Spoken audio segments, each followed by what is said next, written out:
பேராசிரியர் அருணன் அவர்கள் பேசுனதுதான் இன்னைக்கு சோசியல் மீடியால வைரல் ஆயிட்டு இருக்கு.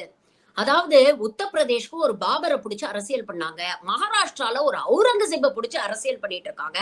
இப்படி தமிழ்நாட்டுல யாராவது இஸ்லாமியர் மன்னர் கிடைக்க மாட்டாரா அப்படின்னு வெறி பிடிச்சு அலைஞ்சிட்டு இருந்தது இந்த சங்கி கூட்டம். திருப்பரங்குன்றத்துல சிக்கந்தர் சிக்கின உடனே அவரை வச்சு இங்க ஒரு மத கலவரத்தை ஏற்படுத்தலாம் அப்படின்னு எச்ச ராஜா தலைமையில இந்த சங்கி கூட்டம் முயற்சி பண்ணுச்சு அப்படின்னு அவர் பேசியிருக்கிறாரு.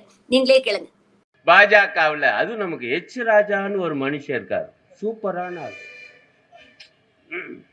உத்தரப்பிரதேசத்துக்கு பாபரு, மராட்டியத்துக்கு அவுரங்கசீப்பு, தமிழ்நாட்டுக்கு யார்?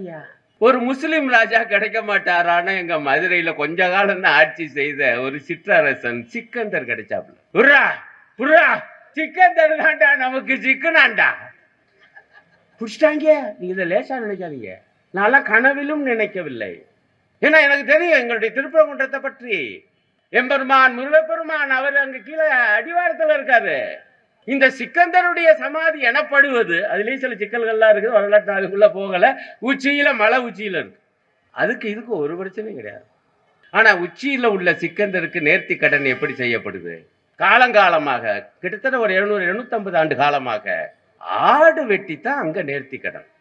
ஒரு வாடை கூட அங்க இருந்து கீழே வராது, அவ்வளவு உயரம். இப்ப நம்மால் எச் ராஜா கிளம்புனாப்புல சூப்பர் பாயிண்ட் கிடைச்சிச்சு. என்னன்னா, எம்பெருமான் முருகன் இருக்கக்கூடிய சன்னிதானத்துல ஆடு வெட்டலாமான்ட்டாப்ல. நம்மால் கொஞ்சம் பேர் கொஞ்சம் குழம்பிட்டான், அங்க ஆடு வெட்டுறது. ஆனா நான் அன்னைக்கே சொன்னேன், முதல்ல மாட்டுக்கறி சாப்பிடக்கூடாதுமா, அடுத்தாப்புல ஆட்டுக்கறி சாப்பிடக்கூடாதுமா. கண்டிப்பா கோழிக்கறிக்கும் வருவேன். காரணம், சேவல் வந்து முருகப்பெருமானுடைய சின்னம். நீங்க என்ன செய்வீங்க? நீங்க எந்த மிருகத்தையும் விட்டு வைக்கல, எல்லா மிருகமும் அங்கங்க டிஸ்ட்ரிபியூட் பண்ணப்பட்டிருக்கு ஒவ்வொரு கடவுளுக்கும். உங்க நம்பிக்கையை நான் அதுக்குள்ள போகல. ஆனா அதை சொல்லி நீ சாப்பிடாம இரு, நாசமா போ. அதனாலதான் நான் கேட்டேன், இது ஏதோ முஸ்லிம்களுக்கு எதிரான நிலைப்பாடு என நினைக்காதீர்கள். எச் ராஜா எடுக்கிற நிலைப்பாடு இந்துக்களுக்கு எதிரானது.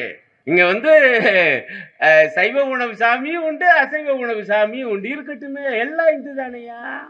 ஆனா ஆடு வெட்டுறான்னு ஒரு பெரிய விவகாரமாக்கி ஒரு 5000-6000 பேரை கூட்டி நம்ம எச் ராஜா முழங்கினாருங்க. ஒரு முழக்கம், தமிழ்நாட்டுக்குள்ள அயோத்தி வந்து விட்டது அப்படின்னு அதுக்கு அவனே எல்லாம் கை தட்டான்.